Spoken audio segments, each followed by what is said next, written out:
I don't like that.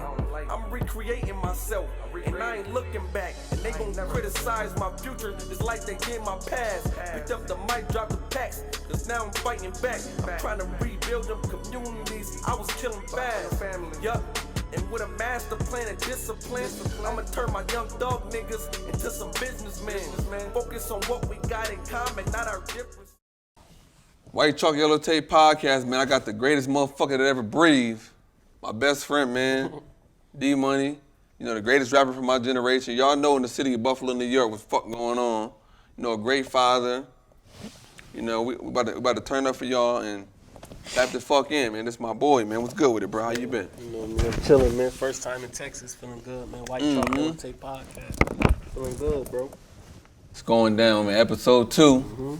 My boy. So let's start off with your background. Tell us about your background, man. How was it like for you growing up in the late 1990s, early 2000s in Buffalo? Because, you know, I did 7 years, you did 10 years.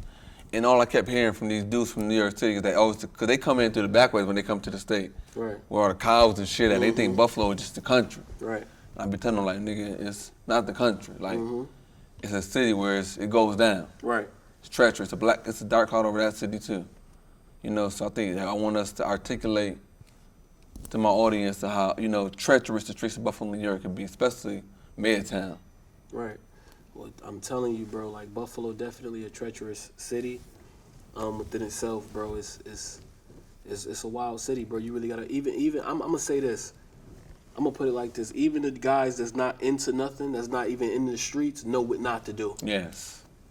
You know what I'm saying? That's a fact. Wrap your mind around that. That's deep. Even the niggas that's not wilding and turned up and trapping or shooting shit, them niggas know what not to do, where not to go, when to leave. Yeah, that's deep. That's a loop, you know That's what I'm saying? deep. So, I mean, definitely, bro, Buffalo's a treacherous place. I can honestly say that, bro. And every time I got, you know, regarded in that way, bro, I had to really set the record straight when it came to that, because it's like, nah.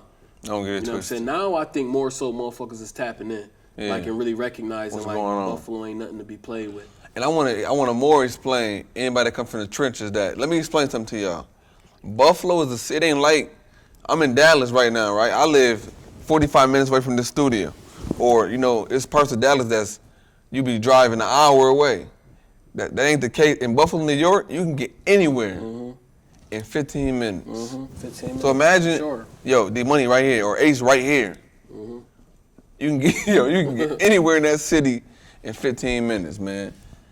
And that's why that city is so treacherous. Yeah, it's treacherous for sure. Right. And not for nothing, but it ain't really, everybody know each other. Yeah, everybody Buffalo knows. is like Small. 250,000 people. Definitely east, and that's the whole Buffalo. We really speaking on the east side because that's where we come from. Right, that's smaller. It's even smaller. Everybody know each other. Everybody went to the same high schools. At some point in time, somebody that you was tapped in with this. It just get, you know, the relations is too close proximity.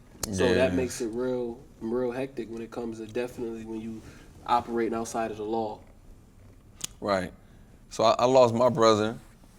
I want to get right into that, into this childhood trauma. Childhood trauma. You know, me losing my brother had the biggest impact on me. Rest in peace, Mix, man. That shit fucked me up. Died in the car crash. Rest in peace, Mix. Right? And you lost a brother as well at a young age, right? How did that impact you? How did that affect you growing up as a youth? That trauma that you experienced from losing a sibling that lived in the same household as you at such a young age? With me personally, losing my brother, Frenchie, rest in peace. November 23rd, 2009, I'll never forget that day. I believe that until you experience losing a sibling, it's a total different hit. I'm not talking about a sibling I'm not talking about your dad's son on his, in a relationship that he don't even remember that he had. I'm talking about your mom babies. I'm talking about your dad, like your real siblings. You feel what I'm saying? Motherfuckers that you grew up with every day of your life. It's a different hit. It's a different type of trauma, bro, regardless. Like, I talk to my mom every day on the phone. It ain't been a day since November 23rd, 2009. I'm going to say this. November 23rd, 2009, it ain't been a day that passed where I did not think about my brother. That's crazy. I haven't thought about him. I haven't thought about his situation, how he passed, why he passed, whatever it might be. You know what I'm saying? Even the Right. good, the most of the time, it's the good times that we had, the laughs, the jokes. But his face popped into my head every single day since he died, since 2009. So the effects that it had on me as far as trauma, it was tremendous, bro. And it still happened to this day. I'll find myself still wrapping my heart around it and get choked up about certain things. You feel what I'm saying? Like, damn, bro, I miss my boy. You know what I mean? Because he Right. not here no more, and then not for nothing, but I'll never see him again. Right. So I mean, that's real trauma, bro. Yeah, it is, because people ask me all the time, you know, how do you get over, you know, when a loved one died? And I just say, and I say this, I say time. But when I say time, I don't mean that time is gonna make you get over it. Like, but I just feel like time, it's no way to, I can't give you an answer on how to get over a person that's that close to you when they die. Mm-hmm. And nothing, I can tell you nothing, except for that it's the burden, it gets a little bit easier every day that go by. No, definitely. That's it. Definitely. Ain't no This fast shit route forever, around that though. bitch. No, this is forever, bro. This is what it is. Mix. Once somebody passes, Mix, bro. Once somebody passes away that you love, real love, you feel what I'm saying? Come on, man. J Mix. That shit is forever, bro. Like, it ain't never going away. We gonna be dealing with that forever. And it's so crazy because my dad lost his brother when he was younger. And I asked him about that. Like, and he told me exactly what I just told you. Not a day go by where he don't think about his brother. So Not a day go by, I swear. No, I for broke sure. down one time when I was in jail talking to my dad when I was in Green. So I like to, like, I just graduated with my bachelor's, and I was thinking about doing psychology. So I'm thinking, like, what impact did that have on me as I was studying? Mm-hmm. So I want to ask you, what effects do you feel like, because I feel like that turned my heart cold when I lost my brother. Mm-hmm. Like, I'm like, man, I don't even give a fuck no more. Like, fuck life. That's how close I was to, this is my dad before my dad, you know, got out of prison. This nigga guided me, and, you know, I'm never gonna ever, and that hurts, so I'm never gonna experience a love like J Mix. Right, I know that, No, like, for sure. have my back like that, and anybody never gonna love me how that man loved me. That was my brother, bro. Mm-hmm. My middle brother, and he loved me with all his heart. So, you know, how do you feel like, you know, you deal with it, you know, that impact, and how did that affect you moving forward with life? Like, can you identify any trauma or effect that you know, articulate, or that you feel directly or as a result of that trauma? Me personally, like I said, you spoke about it turned your heart cold. Yes. Being young like that, now that I look back, I could say that I definitely lost a lot, you know, as far as you know, like numbness to a degree, where you become numb. But that takes years though, because when it's wide open, it's wide open. Mm-hmm. When you become numb to certain things, that's really the effect that losing my brother Frenchie, man, he had on me. Do you feel like being in the streets was a choice, or was it was inherited? A choice. What you mean by was it a choice? Go ahead. When you know, as when we was growing up, we both was 13, 14 when we jumped off the porch. Mm-hmm. And we had friends and, you know, family who grew up in the same environment that took different routes. Right. But the majority of our friends took this route. So I want to ask you, as a nigga who know what's going on, Right. do you truly believe that the streets, this is a debate that we have, all street niggas real wide. Right. Is it a choice that you're a product of your environment, or is it inherited? What do you believe? I feel like it's a choice. It's a choice. No, it's a choice. It's definitely a choice. We didn't have to do the things that we did.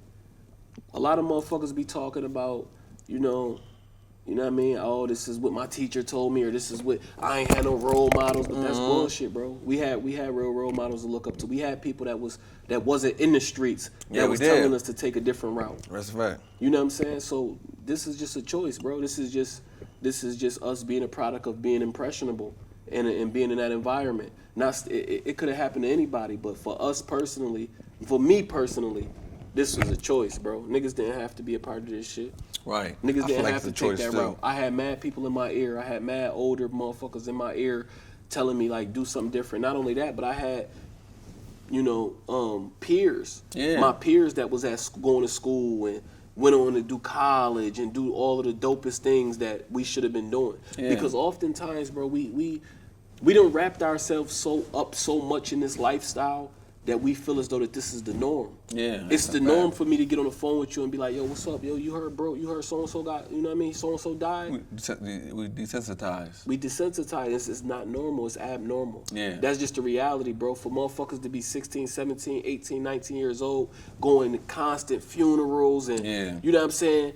Yeah. We writing jails and shit. Like, that's not normal. Yeah, yo, bro, we 16 going to get putting money on niggas' books and shit. That's not the norm. It's a fact. You know what I'm saying? Because when you get next to people, and I'm not saying this ain't a black or white thing or nothing like that, but when you get next to people from different cultures and you get to speaking about your experiences, motherfuckers be looking at you crazy. Mm-hmm. Like, word, your friend passed away from gun violence. Mm-hmm. You get to talk about that type of shit, and they be surprised about that. Because the most that they might have experienced was an aunt passing away, right, or due to some chronic illness or something like that. But for us to really be untimely deaths, untimely deaths, like that shit is real. For us to have to experience that young as fuck, that's abnormal. It's abnormal. Yeah, it's dysfunctional. So, like I said, we've normalized this whole us being a part of this lifestyle that we really didn't have to be a part of. Right. This is a choice for sure. Choice. So that leads me to my next question. I feel like, and I want to give grace to myself as a 14-year-old, you 13, when you 12 years old, when you jumped off the porch. I was 13, you was 12. I feel like product of environment is a true thing. Like when you constantly seeing niggas getting money in the hood and they getting all the women and niggas getting money. Right. And they driving these nice cars, that's impression. And like as you said, that make you impressionable. Right. That's a real thing. Like that ain't just because a nigga 14. This is a psychology. I studied psychology for years. Right. This is a true fact. Right. That motherfucker become a product of the environment. But it's still a choice. We get down to accountability. But I want to ask you, and I can answer this question too. Do you feel like the mindset of a 14-year-old who's very impressionable, as you admitted? I know I was impressionable when I was 14. Right. You was. Is it fair for society as a whole to hold that 14-year-old King Ace or the great Dmoney accountable? We was held accountable. We know this. Yes. You feel what I'm saying? I feel as though that it should be limitations to the accountability that we held, that we hold. Yeah. You know what I'm saying? Yeah. Yeah, you like yeah, that. I like I feel like that we should be. I feel like it should be limitations to it, because you sentence. You got to look at the whole. We know about systemic racism. We understand about these type of things, and they know it too. They know the stats. This ain't nothing that I'm creating. Right. You feel what I'm saying? But it's like we can hold them accountable. But we got to hold them to a certain degree. That's a fact. You know what I mean? I mean, not for nothing, but you trying to tell you as an adult. If you let a kid know, like we got told that the fire is hot, but we still chose to touch it. You know what I'm saying? We should be held accountable for touching that fire. Right. But I feel as though that we should be held accountable to a degree, because a lot of shit is harsh and unruly that they've been doing to us, definitely as of late. They've been doing this for a long time, but with me personally, I'm going to speak about me, certain shit. We'll get into that. Right, certain shit be harsh and unruly. With your case too. Right, with my case too. Remember, we both was young. So it's like, And let's get into your case. I feel like they did a lot of bullshit, because your crime happened when you was 15. But they waited till you was 16. Right. So that you can, in the state of New York, for everybody who don't know, we from Buffalo, New York. We out here in Dallas, Texas, shout out to Dallas, but we from Buffalo, New York. And you could be charged and held accountable as an adult at 16 years old. You'd be charged as an adult. But he was 15 years old. That means you got to be charged as a juvenile. Right? I'm correct? Right. And he committed a crime at 15 years old, but the police knew that if they came and got him when he was 15 years old, that he would be charged as a juvenile, and he would delinquent, and it would be a way less severe penalty. Right, severe. They waited for him to turn 16, right, where they can charge him, or they can give him a life sentence. Right, that's exactly what happened. Right. So I want to ask you, the great Dmoney sitting in front of me, reform, this reform man.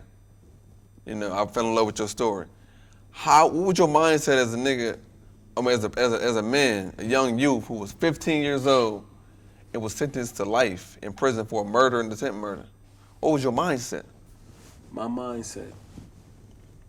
At the time, I wasn't really focused on the sentence. I was real immature. I was young. So let me give you an example. So I'm a sophomore. You know what I'm saying? I'm in high school. And they telling me that I got to be sentenced to life in prison. Right. With the possibility of being paroled after 10 years. Right. And I couldn't even think about that yet, but let's just break it down. I'm going to say it like this. A week before I got locked up to go to prison, right? But a week before I got locked up and get to, go deal with all the shit I'm dealing with, I remember throwing a temper tantrum at my mom's house for some bullshit reason because I couldn't get my way about something. Being 15 years old, this is the mind state that I was in. I was a child. Right. You know what I'm saying? You still throwing temper tantrums. My mom was still buying school clothes. I'm still young. Right. So when you ask me what was my mind state getting locked up that young, I remember sitting in jail.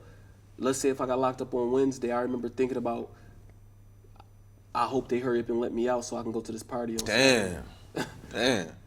Real shit. That's crazy, bro. I hope they let me out so I can go to this party on Saturday. I'm about to get out, though. Like, I ain't about to. Yeah. Life ain't registering. Life ain't registering. Nigga, you. How long this shit gonna take? I'm asking niggas in there, yo, so how long this shit usually take? But we ain't thinking that life. That ain't even registering. Like, it's not even thinking. I'm not even thinking about that. For the rest of my life. That's when I first got locked up. But sentencing, right? So I had a lawyer, right? And, let's speak about that. Right. My lawyer never fully explained to me what it meant to take the sentence that I was actually taking, I was actually agreeing to. Right. He never explained to me that. So I'm gonna break it down, right? My lawyer explained to me that, hey, they got this plea on the table. Plea. And they saying that you're gonna do 10 years in prison, and then after you do your 10 years in prison, they're gonna let you out, but you're gonna be on parole for life. But after 3 years of being on parole, even with the life, you got the possibility to get off parole if you're doing the right thing. Right. This is how he explained it to me. This is how he made it so appeasing to us, me and my family. You know what I'm saying? Because my mom don't know nothing about the law either. You know what I'm saying? 7.5 to 10, right? Right. No, he said 10. Listen, you take this plea of 10 to life, right? And you're gonna do 10 years in jail. And when you get out of jail after doing 10 years, okay, you know what I'm saying? You gonna be on parole for life on the books. But after 3 years of you doing right, not getting no technical violations, not doing nothing that you ain't supposed to be doing, they'll let you off parole. Right. And you will be a free man completely. So me and my family, we looking at that like, well, I could do 10 years for this. Like, I understand I gotta be held accountable now to a degree, but it's like, damn, 10 years I could get out? Like, for something this serious? Oh yeah, let's get that, let's take that. Right. The whole time, what he should have been letting me know was that they sentencing you to life with the possibility of being parole after 10 years. See, there ain't no guarantee. Through the grace of God, I made parole on my first parole board. Right. But that didn't happen. We know in New York State that don't happen historically. Often. You feel me? Historically, but that don't happen often. But that happened for me. For you, like I said, I'm thankful. Definitely, it's a blessing. But that's how he should have explained it. He didn't explain it like that. You know what I mean? So that was an effective assistance of counsel. Yeah. For sure. That's true, because from my angle, just for me as a best friend, I'm telling motherfucker, I'm being delusional. Like, he about to do that 10 years to come on. I'm saying you making your first board. And I'm getting a bunch of, comments from motherfuckers who locked up with people who really did time. Like, nah. Right. Not in New York State, bro. He ain't making that first board. Right. They don't let niggas out to at least the third board. Right. And every board in New York State is 2 years. It hit you. So they telling me he ain't get out to that third board. That's 16 years, So I feel like that we have to, we speaking to these youth that y'all need to understand that it don't matter if you're young. These is the ramifications and repercussions of the streets. And let me speak to that real quick. We gotta also keep in mind that I had to go to court and fight a real live homicide. Right. With a public defender. Right. With an assigned counsel. That's a loop too. That's something that we can articulate to the youth. Yeah. You know what I'm saying? You in the streets, you running around, but at the end of the day, our people don't got no fucking money. Right. Who got 50? We talking about a murder lawyer. 50,000. Who got that type of money? We all live in. We coming from Section 8. Right. We renting. You know what I'm saying? So it's like don't know who the fuck got that type of money for a lawyer. So I had to go to court and fight a real live murder with an assigned counsel. They call it. They spruce it up with an assigned counsel. So of course, now that I'm an adult now and I know a little bit more about the law and I know how people operate in whatever system they might come from, of course it's going to be totally different if I would have had a real lawyer. Of course my assigned counsel is going to let me know, hey, you need to take this plea because this is the best. Yeah, you killed somebody and this is the best possible plea that you could get for doing this. The whole time, though, law is the law. We should have been moving in correlation of the law. Right. You know what I'm saying?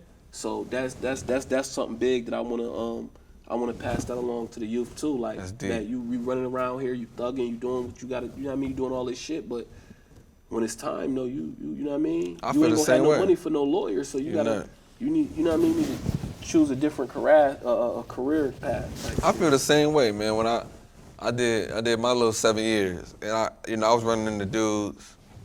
I got a lot of my cases dropped on my own because I was studying the law. I was fortunate enough to be around dudes who knew the law. I don't mean to cut you off. When was your first time that you recognized the severity of as far as the law, the laws, the judicial system? When I was on my way, because I used to always beat my little weed trials. Right. I had like little misdemeanors. I never had nothing serious till I caught that robbery. Right. And a robbery and a shooting case. Mm-hmm. And I'm like, okay, this is big. Like this is a B felony in New York State. This is 15 to 25 years, not to life, but 15 to 25 years. And I was going to trial. They ain't offer me no plea. I'm like, they ain't offer me no. I can really go to trial and blow and get anywhere from 5 years to 25. That's how crazy New York State laws is. 5 to 25 for a B felony, first time offense.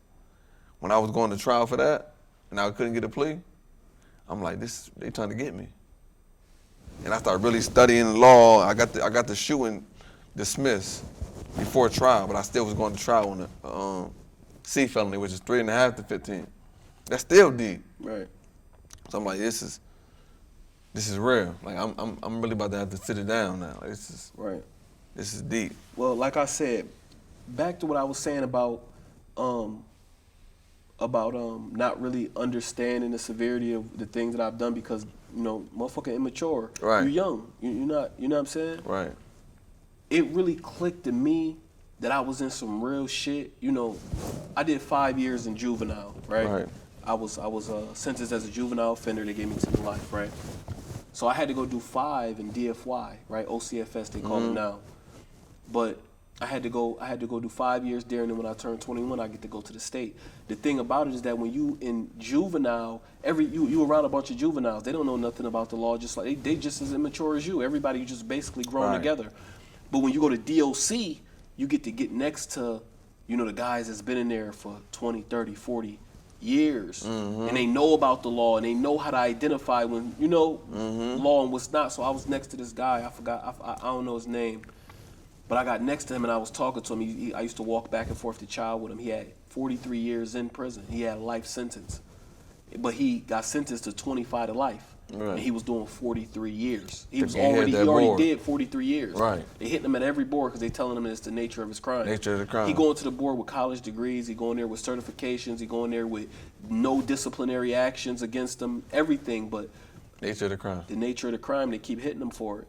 So he paying for this. He be paying for this crime over and over and over again. But anyway, we was walking to trial back and forth every day, and he was asking me like, yo, I never asked you, like, what you know, how long you got? And I'm like, shit, I got 10 to life. You know what I mean? He like, oh, word, 10 to life. What you must got a body. And I'm like, yeah, I got a body. And he like, yeah, that's crazy, man. Damn, they gave you 10 to life. You must have been young. And I'm like, no, yeah, I was young and shit. You know what I mean? I had took a plea. And then he like, oh, whoa. You took a plea? What you talking about? I'm like, yeah, I took a plea. He like, what's your sentence? I'm like, 10 to life. He like, a life sentence ain't no cop-out. Right. That's when that shit really came like full throttle, like, what the fuck is he saying? I got a little bit upset about it, like, fuck he talking about? Like, man, I got 10 years for a body. I did good. You feel me? That's what I'm thinking in my heart, but he knew better. He knew about them letters that I didn't know. Right. And that the juveniles didn't know on OCFS when I had to do that 5 years. Right. He knew something different. So as he got to talking a little bit more, I'm like, yeah, but I looped him with the same shit that the lawyer looped me with. I'm like, yeah, but I'm gonna do my 10 years and shit. And he like, that's not how that go. He like, you think they gotta let you out? And I'm talking about that shit hit me like a ton of bricks just to hear him say something like that. And that's when I recognized that this situation that I was in, bro, this is some serious shit. You feel me? That was the first time, mind you, that's 5 years into my sentence. I had already did 5 years in OCFS. Hell yeah. So for him to say that to me, that shit was like a wake-up call. You know what I mean? Mm-hmm. That's crazy. Right. You know, as we speaking, you was 15 and they gave you life. Right. So now you done complete the 10 years, right? Mm-hmm. You got 9 years and 8 months in. It's time to go in front of this parole board, right? Mm-hmm.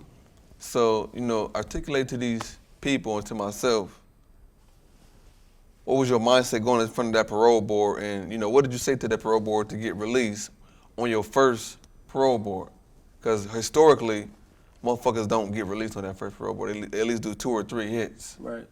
What did you say to the people that, they allowed you to get the fuck out and gave you a second chance? Right. I could say that it had to be God. Me personally.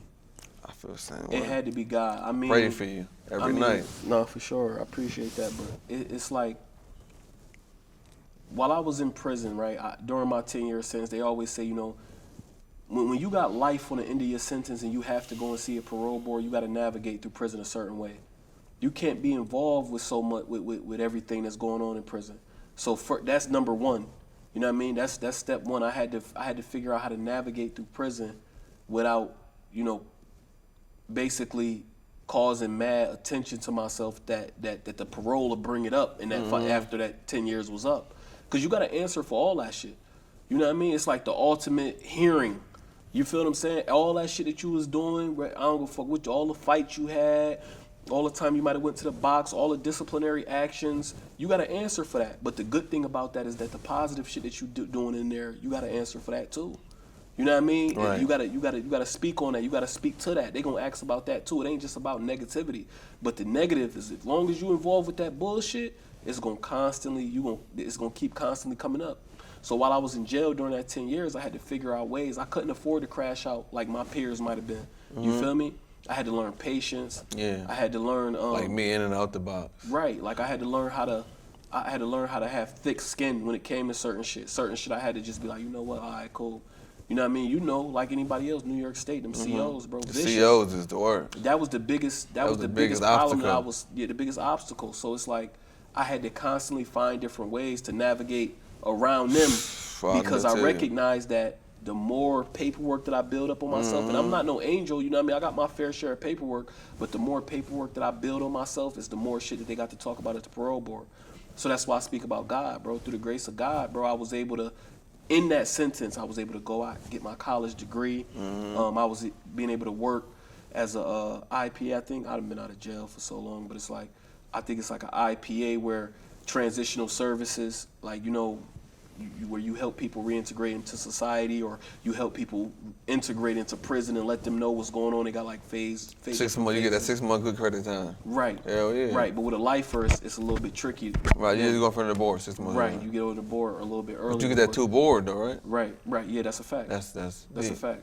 But I'm just saying that doing these different things, this is the paperwork that I'm building for myself, so that way I could present this to the board and show them. Yeah. Like, you know what I mean? And they brought it up. Don't get it twisted. They looked at the accomplishments that I had, like, oh, so say here you got your college degree and you was able to do this, that, and the third, and da. But they also brought up the bad shit. Right. Like, oh, it says here in 2000. I don't give a fuck when the fight was. I don't give a fuck if it was in juvenile. Oh, it says here in 2011. Mind you, I had a year in at that time. It says here in 2011 you had a riot in the Office of Children and Family Services. Like, can you tell us about that? The type of shit they asking. And I got to answer for them things. You feel what I'm saying? As a grown man, I'm answering for some shit that happened when I was 16 in prison. Right. You know what I mean? And I'm 26 now, 25. So, I mean, going in front of them, I really was just being myself. I had a lot of letters of support. You know what I mean? A lot of my family wrote. A lot of my support team wrote. You know what I mean? Friends.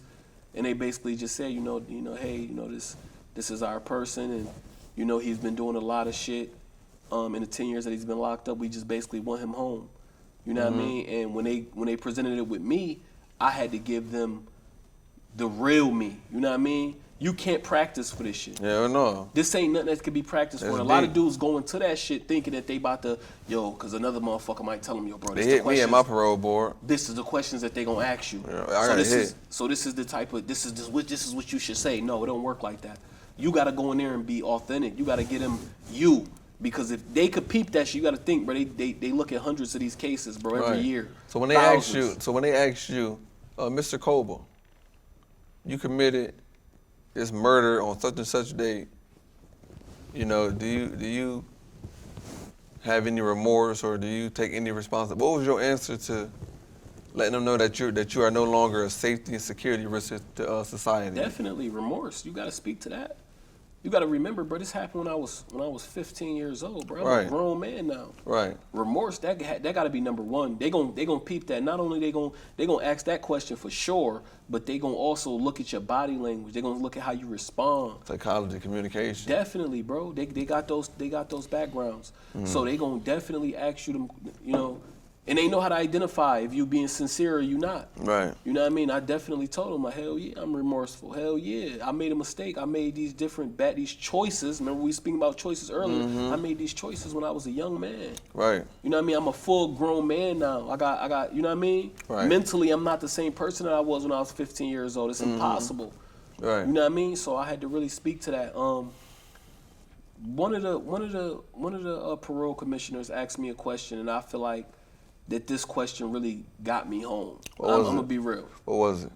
He asked me if I could go back in time and speak to the 15-year-old me before going to the party that we went to, right? What would I say to him? And when he asked me that, I'm talking about the whole 10-year sentence came, all this shit, I'm talking about life in general came crashing right on top of me, bro. Right. And that's crazy. I'm talking about I broke down, bro. Cause I really had to talk. He really put me in a position. I'm talking about this is something I wasn't even prepared for. Right. He asked me to talk to myself before this crime was committed, before this action. He told me to talk to my younger self. And you know what I told him? Let's talk about what a lot of motherfuckers would have said that might have prepared for this, right? Right. Oh, I tell them, you don't need to be around certain people. You need to be a leader. You need to do this. This is what a jail nigga would say. Mm-hmm. Me, I told the nigga, I would have told my younger self not to go to that party. Mind you, they know about all my past crimes. They know about shit that I done did from my past. You was on probation? So wrap your mind around that. They know about all of the things that I've done in my past. They know about different charges I might have caught. So we ain't even speaking of that.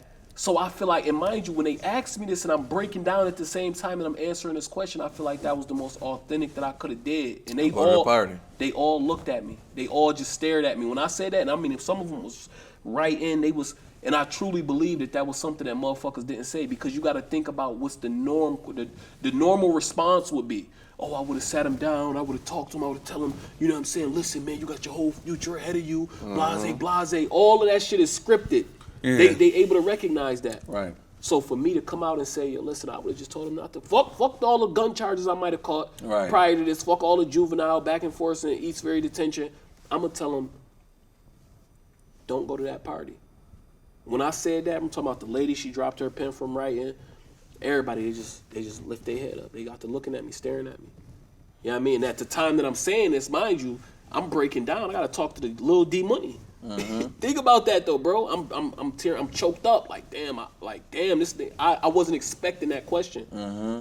So that was something that I truly believe, bro. Like got me home. I mean, the letters was dope, bro. Like I had some of the realest letters in there, but that response to that question, bro, and God, number one, I believe that got me home, bro, for sure. Yeah. Praise God. I believe so too.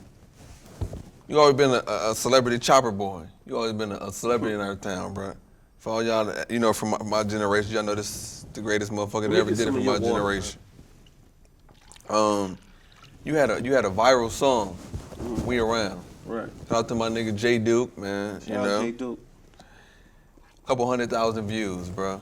Right before you got locked up, the whole town, everybody knowing you as the greatest rapper from our generation. Right.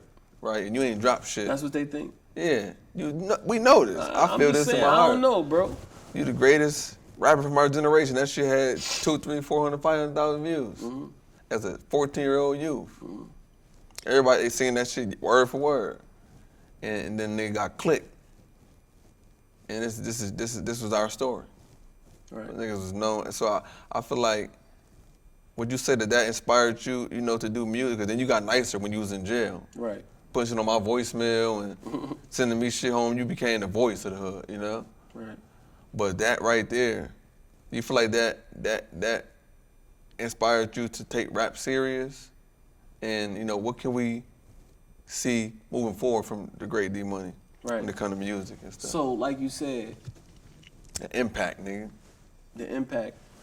It definitely, like right now, bro, I'm my plans is to really get on my shit, like serious, man, because you've been instrumental in reminding me of that. Mm-hmm. You know what I mean? Like, bro, we did this when we was kids, bro. Right. You know what I'm saying? Because you might put some music out, bro, and you don't really like the response that you get, or you might not get no response at all. That shit is discouraging. Right. You know what I mean? Mm-hmm. Or if you get next to certain people and ask them if they, you know what I'm saying, yo, would you tap into this if it was? Motherfuckers like, yo, that's, you know what I mean? You don't get the response you want. So, for you to sit me down and really remind me that we was able to do this shit, and it was we, bro. Don't play. You feel me? Because you was in there too. But for me to get that type of response at such a young age, bro, like you was able to remind me, like, bro, not for nothing, but we was 13 doing this, bro. Right. We racked up these views that grown men trying to get right now rapping. So it's like, we could do this shit. You did it. We did it once. We could do it again. That shit definitely inspired me. The response that I got from the city of Buffalo, it was real, bro. You remember that, bro? We couldn't. Everybody and their mother knew about that shit. You feel what I'm saying? So it definitely. Dmoney, Lil Ace terrorized the fucking town. Right. No, it definitely gave me. It definitely gave me a lot of confidence, bro. It could happen, bro. That shit went viral. You know that. Right. You gonna speak on, you got any new music coming out soon? Yeah, hell yeah. What's going on with the music, man? We need the music streets. We need the voice back of Buffalo, I'm the New voice. York. You're the voice of Buffalo, New York, especially 402nd Street. You know that. But what's going on? No, right now I'm working on a couple things. Me and Mac Mills got some shit. Me and Big Five. Okay, my boy, man. Shout out to my boy. Shout out my son, Big Five, man. But Jimmy. Worm, my son, man. Yeah, we working on some shit right now. Me and Worm actually working on something called 2008. Free Young too, man. Free the greatest. Free Young, free Diddy. Free Diddy. We working on something right now called 2008. Ooh. I'm talking about this shit hard, bro. 2008. This is a tape though. Come on. This is a whole tape, and we really got some hard tracks right now. Give us some vision of what's going on. What's a sneak peek? So basically, we really just. I know what's going on with 2008. Right. You know Worm. 07 that Rise on. Right. You know Worm. He that's my nigga, man. That's my nigga Real for a long nigga. time.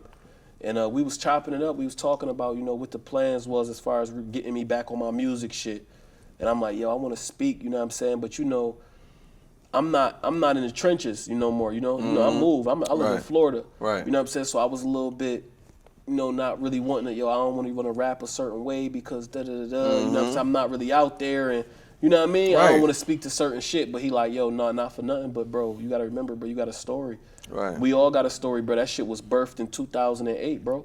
And I think that you spitting your story and letting that shit unfold on these tracks, bro, that should really have an impact, bro, because a lot of motherfuckers just like doing this, white chalk, yellow tape. It's a lot of motherfuckers that want to hear your story. So I think we should, and I'm like, legendary, man. Don't never forget that. He like, matter of fact, we should name it that. 2008. That's gonna be legendary. Damn, bro, that's hard. So I'm gonna fuck with my son Worm on that. Mac Mills got that 402 coming out April 2nd. Oh yeah, we tapping in April 2nd, man. April 2nd, tap in. And Mac Mills. 402, man. 402, man. The bro. Tap in, 402nd Street. Y'all know what it is. That's really it right now, bro. Like I said, and get next to you. Whatever it is that you need, you know what I'm saying? Like, I'm proud of you. You know what I mean? I gotta get into that. You know what I mean? Get into that. I'm just saying. Let's start there. Right. No, I'm proud of you, bro. J-Man, voice. Right. From where we came from and the things that we had to endure, the things that we experienced, the things that we was involved in, bro. And for you to be doing this right now, look where we at, bro. This is a real production setup, bro. We talking about hundreds of thousands of dollars in equipment, bro. And you sitting here, a nigga from East Buffalo, Midtown, Guilford Street. You know what I mean? You sitting here and you the nigga. You feel me? Bro, you gotta be proud of that, bro. I don't give a fuck who you is, bro. If you ain't tipping your hat off to that, bro, because you could be in the trenches, bro, trying to, you know, scheming. You could be like that. But instead, you here, bro. You in Dallas, Texas, bro, doing your shit, bro. And I'm proud of that, bro. I can honestly say that, bro. You came a long way. I appreciate that, for sure, my nigga. My nigga, man. That shit, you know what I mean? The shit that you went through, we gonna have to do one on you. We gonna have to get into your story. Yeah. You know what I mean? One of these days, I'm gonna beat it nigga. We can do it. No, for sure. You doing your shit, bro. Motherfuckers, definitely, bro. You know I support you whenever you want, bro. Whatever you need, bro. You do. I'm pulling up. All day, every day. No, for sure. And this is my first time, bro. No, definitely. And that's another thing that I want to speak about, too. I don't mean to cut you off, but just going back a little bit, we got to keep in mind that it's a lot of shit that you will miss out on, bro, when you in them streets. You get locked up, bro, like, this is my first time getting on a plane and flying here. That's deep. This is my first time in Texas, right? That's deep. But this is my first time getting on a plane. That's crazy. I ain't never been in a club before. Right. You feel what I'm saying? When I came home from prison after doing 10 years, bro, that was the first time I sat behind the wheel of a car. You know what I mean? Right. It's a lot of shit that I missed out on, bro, that I didn't get the opportunity to experience because I was sitting in jail. You know what I mean? So now that I'm home, I'm trying to take full advantage of all of the thing that life, all the shit that life got to offer. Because while I was sitting in jail, I'm sitting up. All I'm doing is reading. You know what I mean? Watching TV or talking to people about their experiences because I had to live through everybody else. Or I get on the phone. I got to live through my family and what they got going on. Right. So now that I'm home, I'm trying to take full, you know what I'm saying, advantage of what's going on. Right. And as I can see, you doing the same shit. Yeah, we got to. So, you know, and I also want to speak while I got my boy on here. I support you in everything you do. Sure. You know, and meals too. It's a lot of people that y'all be watching people, you know, doing the right thing and y'all don't support. And then y'all wonder why a motherfucker they ain't at the level where they need to be because y'all not supporting them. I know a lot of people that, you know, got platforms. They don't support their people. We gonna have to, you know, explain, not explain, but like just show people that, you know, you got to support your people. Right, you got the platforms. That shit is lame when you know you got a platform and you see a motherfucker doing the right thing, but you consciously don't support your people. Listen, this is the first time I spoke about my situation. Listen. Right. I support you, bro. And you do. You came all the way to Dallas. I don't do this, bro. You know me. I'm low with it. You feel what I'm saying? I don't be trying to live my life. You got vulnerable for the great one. Exactly. I got vulnerable for you, bro. Like, that's deep. But you deserve it, though, bro. Anybody that don't, everybody know your story. Anybody that's tapped in with you, I don't give a fuck if they're a friend or a family. A motherfucker ain't supporting you, bro. Showing that support. Getting under them posts, sharing that shit. All of that, bro. A motherfucker ain't willing to support you in front of the world, bro. Motherfucker ain't willing to say that we locked in front of the world and how we really locked in. You said that. Yeah. We spoke about that and you said that in one of your videos, bro. If a motherfucker don't support you publicly, you're not locked in. That's perfect shit. If you don't support me publicly, nigga, we not locked in. But look, check it. Oftentimes motherfuckers do that because of the images that we might got or shit that we might have did and been involved in our past. Yeah. Motherfucker feel like, oh no, I'm not showing the world that I support this. Why? It's not like a motherfucker doing the same shit. Motherfuckers is doing something different, doing something positive. You feel what I'm saying? Like, we growing. That's why I don't mind stepping out of my boundaries. You feel what I'm saying? Exactly. And supporting because motherfuckers doing something different. Yeah. Because we know what we could be doing. We know where we be at. Yeah, we'd be on Guilford and Best. That's what I'm trying to tell you, some good shit. Like, for real. We could be on Guilford and Best. We could be on Genesee and Sherman. We could be doing that right now, but we not. Instead, we in Dallas right now doing a podcast with my boy. You feel what I'm saying? Good shit. And delivering good content. That's dope shit. Right. I don't even know nobody that's on it like you on it. Right. And you was the worst nigga that I knew growing up. Dead ass. And now look at you. Look at your story. Look how it's unfolding. This is dope shit, bro. Anybody don't support you in front of the world, you ain't locked in, bro. It's a fact. Motherfucker got to show face. Yeah. For sure, bro. So do you feel like loyalty is a liability or, you know, so what's your thoughts on motherfuckers that feel like they entitled to some shit or like you owe them something? What's your thoughts on like loyalty? Loyalty. Can it be a liability? Can loyalty be a liability? Is it a liability? Well, I ain't gonna say can. Let me worry about. Is it a liability? It is, but it's a liability that we all gotta partake in to a degree. You know what I mean? You ain't gonna really know what real loyalty is until number one, loyalty is tested, but even when loyalty is broken. Right. How could you identify something that you ain't never seen? Right. The opposite of. Mm-hmm. You feel what I'm saying? How could I say, yeah, I know what a loyal friend is if I ain't never had a friend that wasn't loyal? Right. You know what I'm saying? So it's like that shit is definitely a liability, but we gotta partake in that. That's something that we gotta indulge in. We gotta indulge in that liability. Mm-hmm. You know what I'm saying? Yeah. Certain liabilities you could get away from, but loyalty a little bit different. Yeah. Because you're going to constantly come in and it ain't just with friends or a romantic relationship or platonic. It's with anybody. It could be with your kid. It could be with, anything could unfold in that way where you look at them like, damn, this is a loyal-ass person. You feel what I'm saying? That's a fact, yeah. It just hit you like this. I'm sure most motherfuckers, loyalty yourself. Is definitely a liability. Most motherfuckers wouldn't do this. For sure, loyalty a liability. Right. And, What you think? I feel like that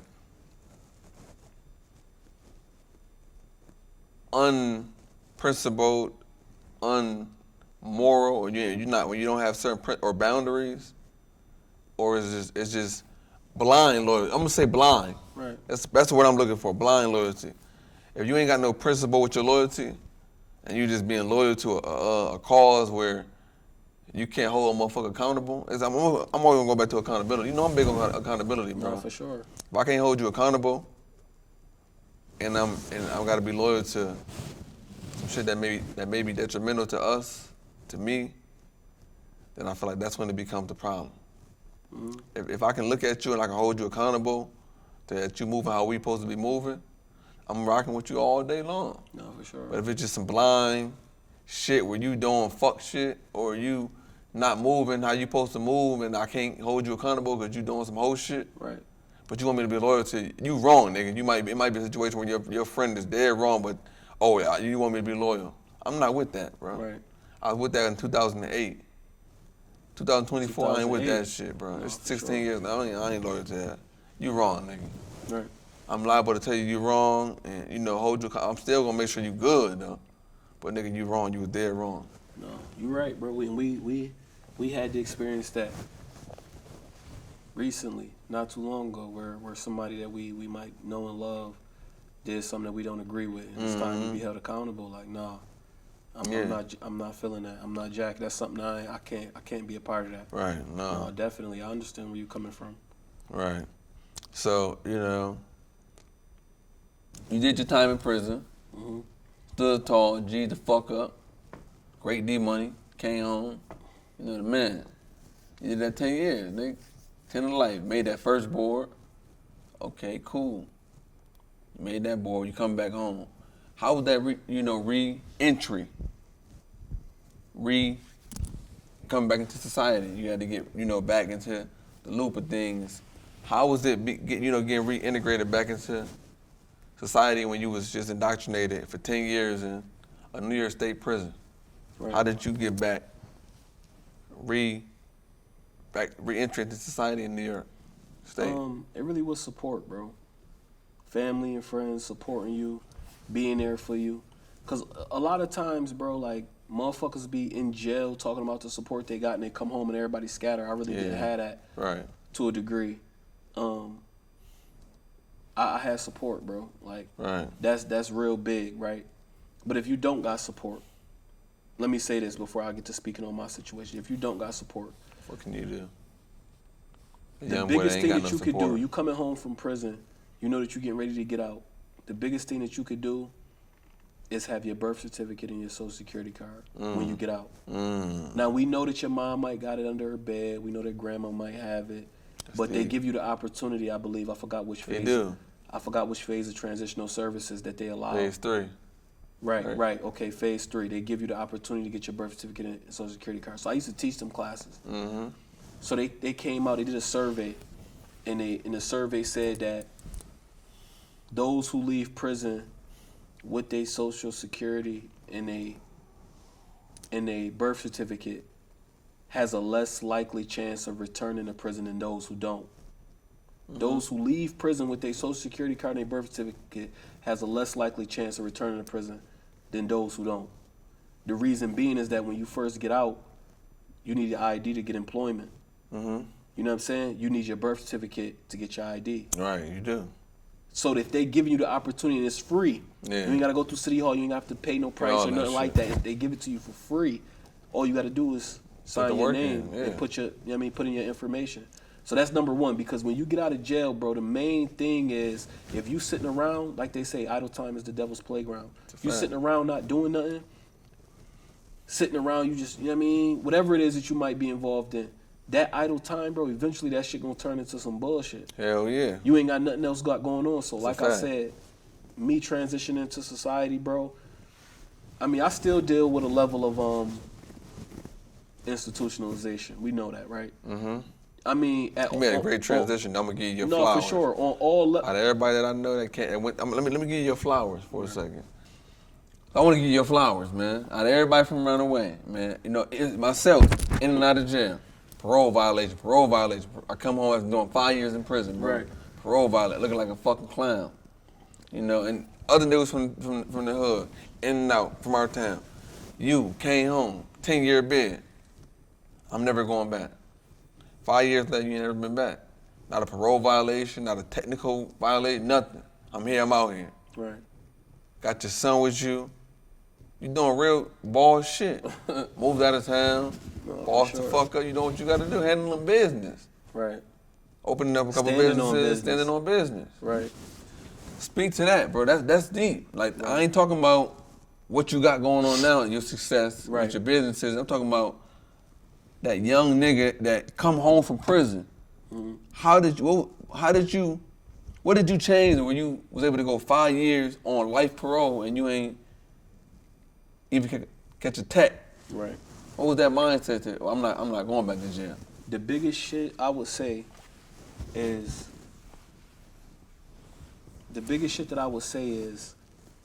you gotta really be disgusted with that whole enterprise of prison in order for you to truly say, I don't want to be a part of that.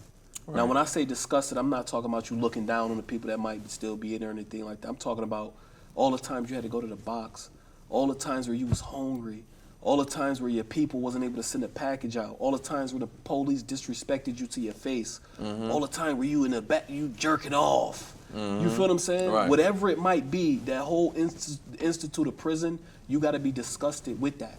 That's how you stay out. It got to be something that you be like, I can't stomach that. Right.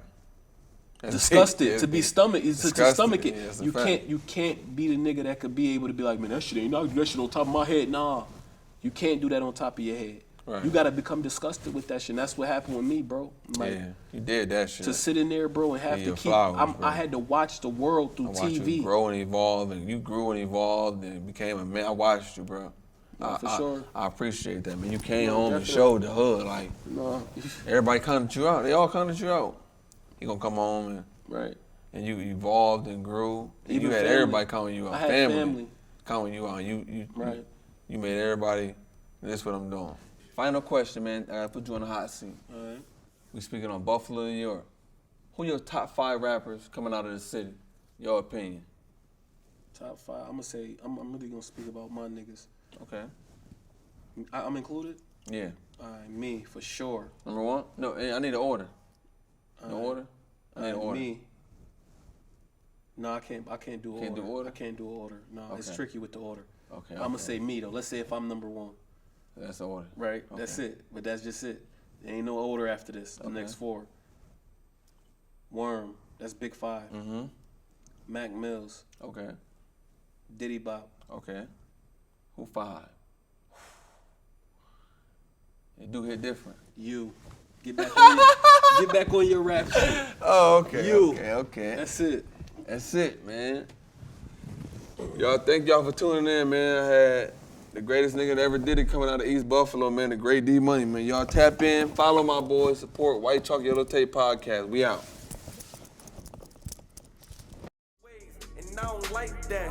I'm recreating myself, and I ain't looking back. And they gon' criticize my future just like they did my past. Picked up the mic, dropped the packs, cause now I'm fighting back. I'm trying to rebuild them communities I was killing fast. Yup. And with a master plan and discipline, I'ma turn my young dog niggas into some businessmen. Focus on what we got in common, not our difference.